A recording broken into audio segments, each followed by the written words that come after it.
राम राम सत श्री अकाल जी। आशा करता हूँ आप लोग स्वस्थ होंगे और मस्त होंगे। आज का विषय है ज्ञान की कोई कीमत नहीं और ज्ञान बहुत अनमोल होता है। एक छोटी सी कहानी के माध्यम से समझाने की कोशिश करता हूँ कि युवक शादी के 2 साल बाद अपने पिता को बोलता है कि मेरे यहाँ पे काम करने की इच्छा नहीं, मैं कहीं विदेश में जाकर काम करना चाहता हूँ। पिता से आज्ञा लेकर वो किसी प्रदेश में जाकर काम करना शुरू कर देता है। धीरे धीरे उसका व्यापार अच्छा हो जाता है और अच्छा धन कमाता है। और 17-18 साल बाद उसको ऐसा लगता है कि मैंने बहुत धन कमा लिया है और संतुष्टि हो जाती है। और एक दिन मन बनाता है क्यों ना घर की तरफ वापस प्रस्थान किया जाए। जैसे ही जहाज पर बैठता है तो उसे एक व्यक्ति मिलता है जो बहुत दुखी होता है और वो उससे पूछता है कि आप दुखी क्यों हो। और वो बोलता है कि ये जो देश है ना, इसमें ज्ञान की कोई कीमत नहीं है। मैं यहाँ पर ज्ञान के सूत्र बेचने आया हूँ जिसका मूल्य, हर एक सूत्र का मूल्य 500 स्वर्ण मुद्राएं हैं।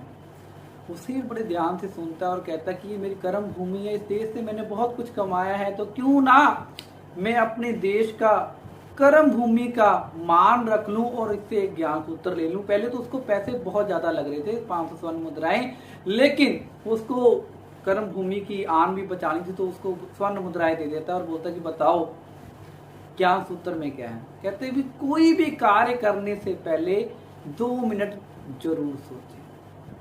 वो अपनी डायरी में लिखता है और कुछ दिनों के बाद जहाज का सफर तय कर अपने घर पहुंचता है। नगर में पहुंचता है तो जब घर पहुंचता है तो घर के द्वारपालों को इशारा करता है और इशारा कर बताता कि शोर नहीं मचाना, मैंने अपने पत्नी को सरप्राइज देना है, क्योंकि माता और पिता बूढ़े हो चुके थे और वो मर चुके थे। तो अब उसकी पत्नी और एक बच्चा था जो गर्भवती वो छोड़कर चला गया था।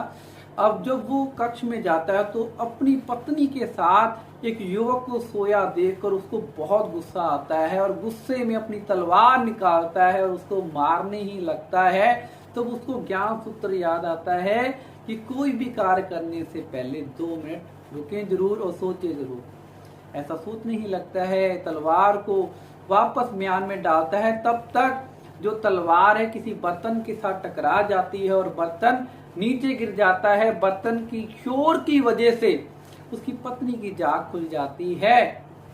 जब जाग खुलती है तो वो अपने पति को देखकर बड़ा खुश होती है, लेकिन जो पति है उसके मन में ये चल रहा है कि मैं इसके लिए दिन रात मरता रहा हूं और वो किसी युवक के साथ सोई हुई, तो वो उसका कोई जवाब नहीं देता है। तब पत्नी उस युवक को उठाते हुए बोलती है कि बेटा उठ, तेरे पिता आए हैं। जब वो उठाती है और पिताजी के जो वो युवक चरण स्पर्श करने लगता है तो उसकी जो पगड़ी है वो नीचे गिर जाती है और उसके लंबे लंबे बाल बिखर जाते हैं। अब यहाँ पे कहानी का इंटरेस्टिंग मोड़ ये है कि वो युवक नहीं था, वो युवती थी, वो बेटी थी उसकी। और उस बेटी को इस तरह से परवरिश दी गई कि वो बेटे की तरह लगे, क्योंकि उसके घर में या उसकी रिश्तेदारी में कोई भी उसको संभालने वाला नहीं था। तो उस पत्नी ने उस बेटी को एक बेटे की तरह संभाल के रखा और बेटे की तरह पालन पोषण दिया ताकि कोई भी गंदी नजर उसको छू ना सके।